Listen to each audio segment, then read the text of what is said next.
Yes, it is a beautiful Monday afternoon across much of the region. Cooler and pleasant today. Heat returns tomorrow, and by next week, we're talking some serious heat across much of the inland Northwest.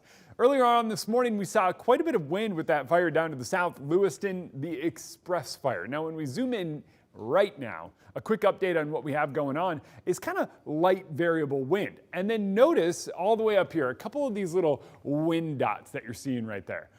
When I made this graphic even about an hour ago, these wind barbs were very widespread. Those are at about 15 miles per hour, and that's the wind that's up in the atmosphere about a mile up. And so you're going, okay, why is that significant? Because look at the ground. The ground wind is going in a different direction and much lighter. That wind has died down and become variable at the ground. The wind has died down overhead, and that's great news for when it comes to battling a wildfire. But as that wind dies down, we settle in with a much drier, much calmer air mass in the days to come.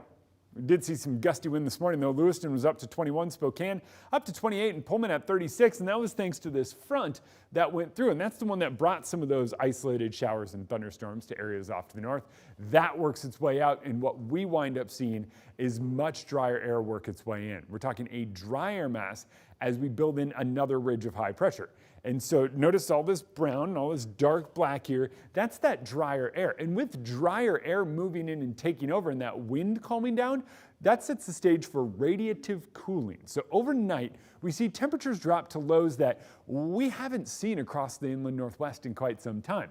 That's 53 here in Spokane, 49 in Deer Park. It is likely a few of us drop into the 40s by early tomorrow, but by tomorrow afternoon, we're playing catch up with some of that heat. By the afternoon, we're back in the mid to upper 80s, pretty widespread.